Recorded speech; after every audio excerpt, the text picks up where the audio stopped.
Where's up? Where's up? What up? If you don't know what that was a reference to, seriously, sign off now. Sign off for YouTube. Put the computer down. Get off my channel. Like, seriously, no. You can't. You just can't.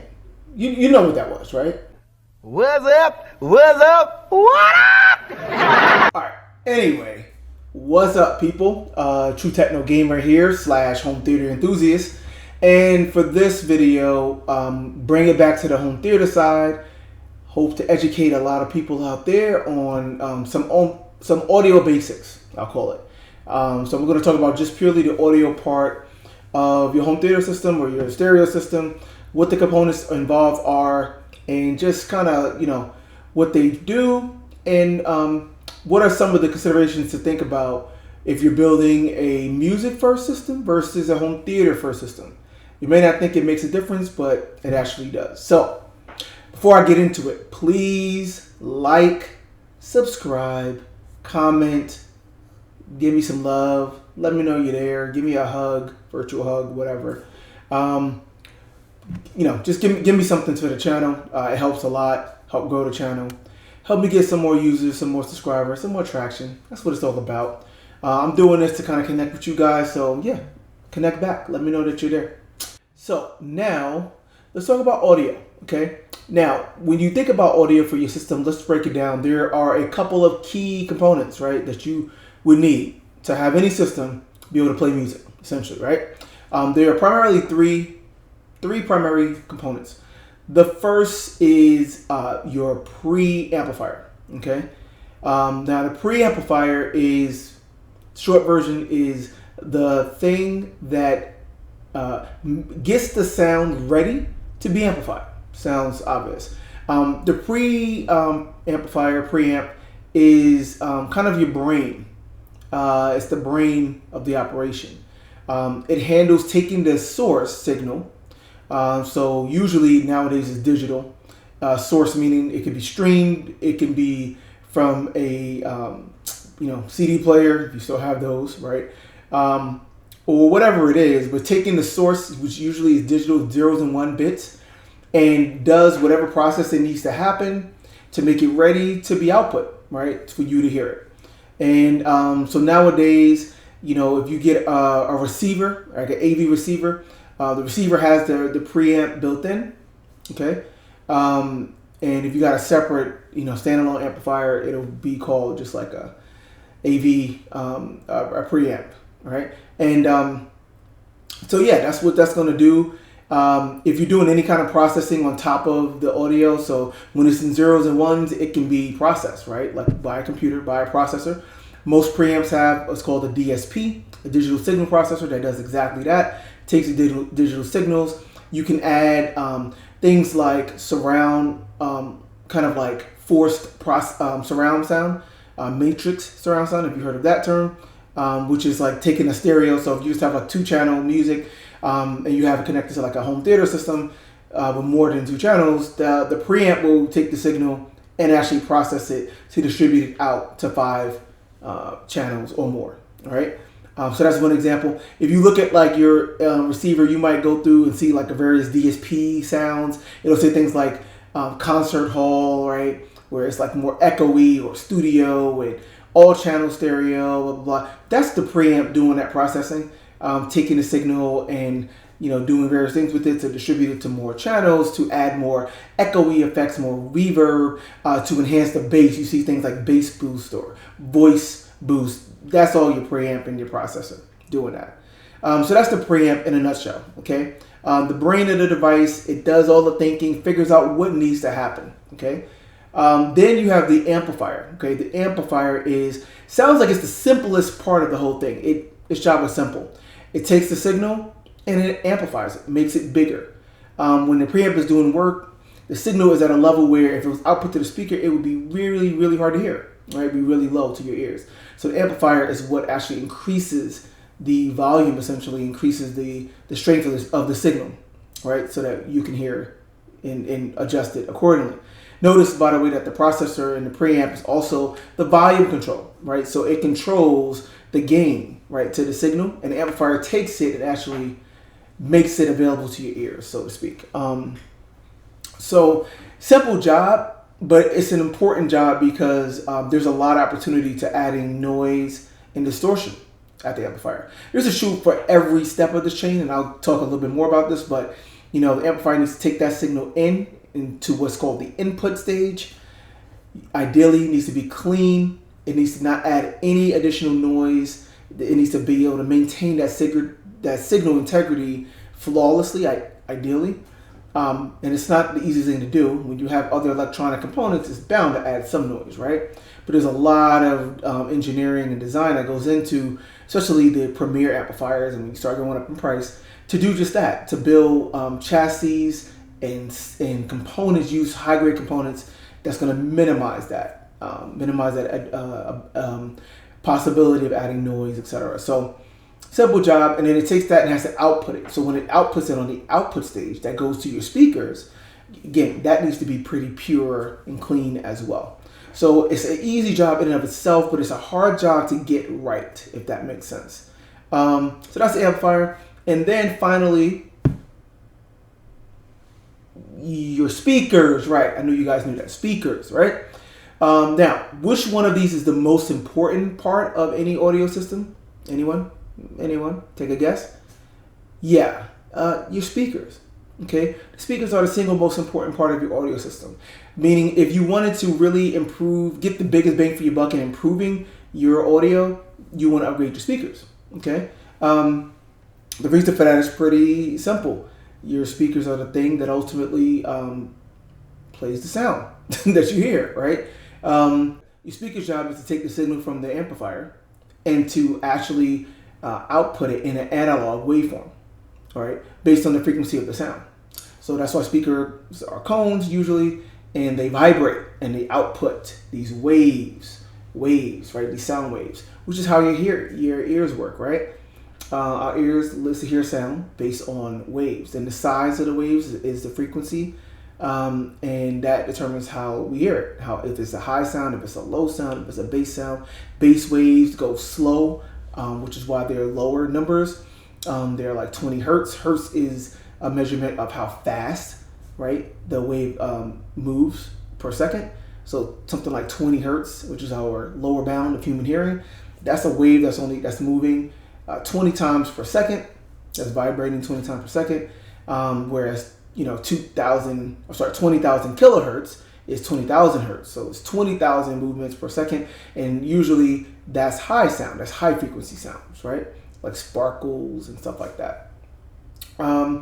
Yeah, that's what your speaker does. And when you look at a well-designed speaker, for the most part, that's why you see those different drivers, different sizes. The tweeter is usually much smaller because the waves is a lot tinier, but they have to move a lot faster. The larger size, the harder it is to move, right? Physics. So smaller cone for the tweeter, lots and lots of movement. Your woofers are generally going to be much bigger. So a subwoofer even bigger, right? Subwoofers can be 20 something inches. Typically they're 10 to 16 or so inches, and then your mid range is usually somewhere in between, right? Usually somewhere between like 3 inches to 7 or 8 inches, but you usually won't see a mid range larger than 8 inches or so. So that's where those different drivers come into play, and that's what they're doing.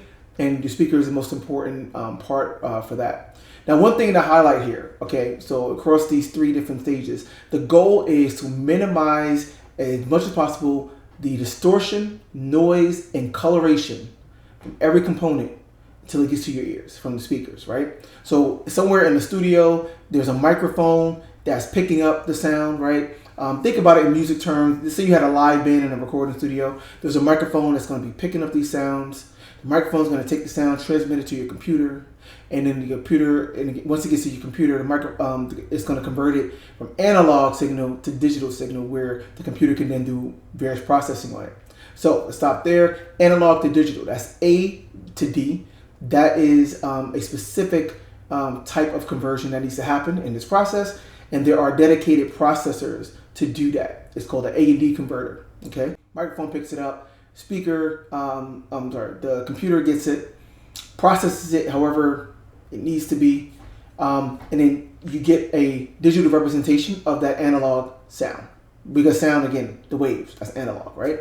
So when they were in the studio, butting the drums, hitting the guitar, that was sound wave that the microphone picked up. And it took those sound waves, transmitted to the computer, and the analog waves were converted to a digital form. And that's how you got your digital master, or your, and it could maybe right there spit out the CD-ROM, for example, right?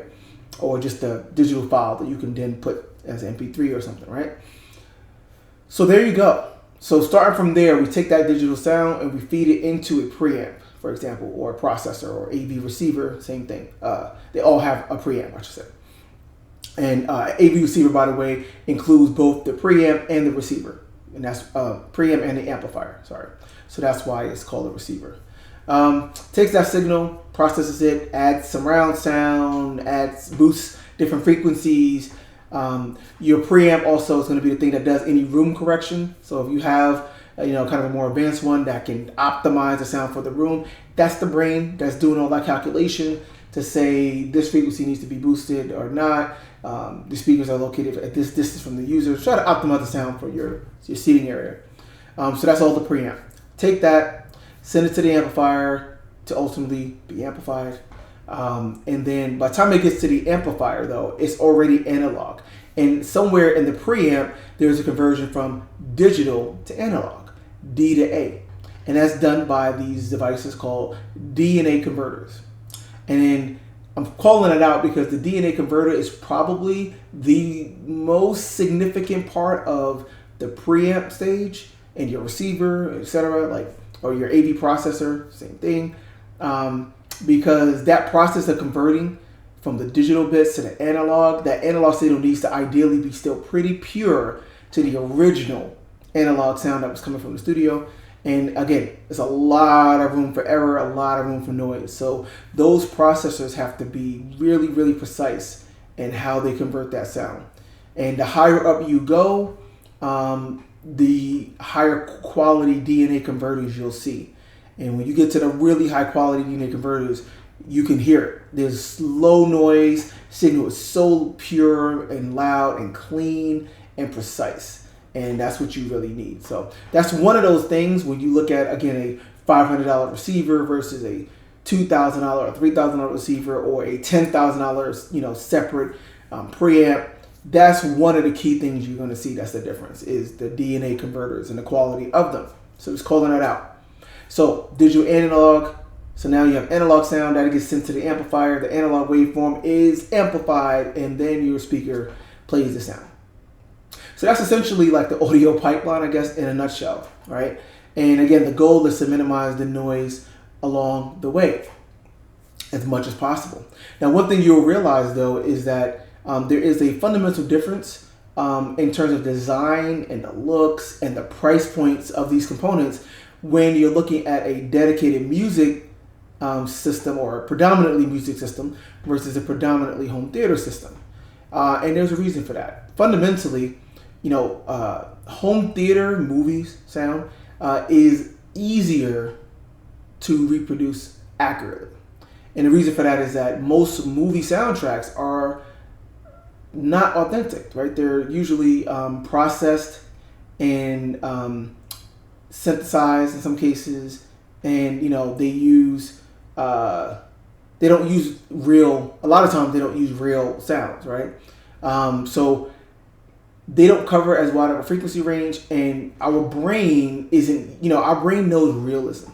You spend our whole lives, our ears hearing actual sound, so we know what a real voice is supposed to sound like. We know what a male-female voice is supposed to sound like. We know what a drum is supposed to sound like. We know what the guitar is supposed to sound like. And we'll be able to notice the differences if it doesn't sound real. And we do this all the time. All right, and I'll explain why. But with home theater, a lot of those sounds aren't real, so our brain doesn't really know the difference. If they're not accurate, no harm, no foul, right, for the most part. Now, obviously, there are a lot of sounds in movies that are meant to, replicate real sounds. And you want those to sound realistic as possible, of course. But it's a fundamentally different problem. With a lot of music, the frequency range is usually a lot wider. The sound is a lot more consistent with music. Home theater, you might have just vocals for a while, no other sounds, and music might play in the background. Then you have this loud, large explosion. It's like very spontaneous, dynamic sound.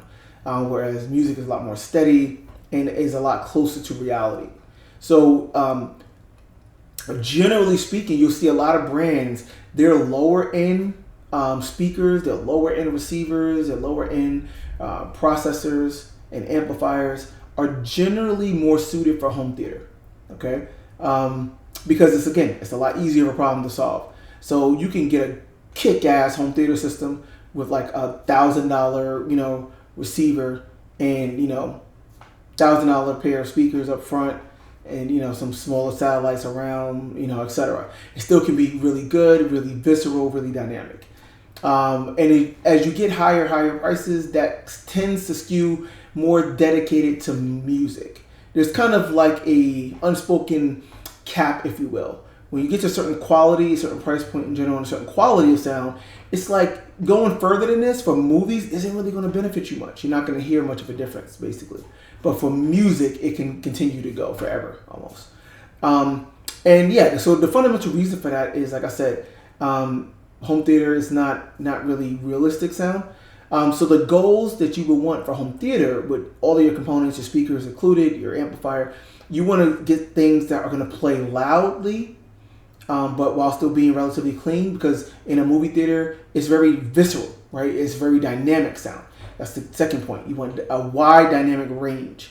So being able to play the low, quiet sound clearly that you still can hear it, and then immediately jump to that loud boom from the explosion or boom from the gunshot or whatever, and being able to cover everything between, of course.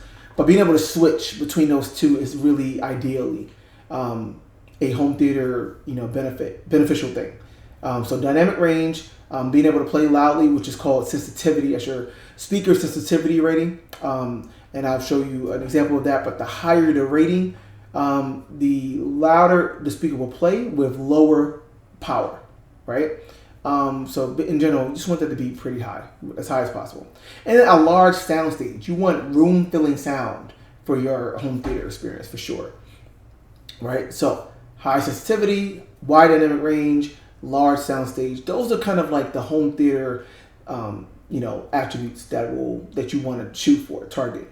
And easier to get to. You don't have to spend a ton of money to get really, really good sound to do that. And some examples of some brands that will give you that would be, for example, Klipsch is probably the number one brand. Everyone knows. Those horn tweeters are designed to play super loud, and they do. So you get very loud sound, very wide dynamic range, and that's what you want from something like Klipsch. So Klipsch is an example. Definitive Technologies is another example. They build kind of more home theater focused components. SVS, which is the company I mentioned for my subwoofer, they're obviously more home theater focused, and JBL as well, as just some examples, right? Now for music, the goals kind of change. You want accuracy in sound.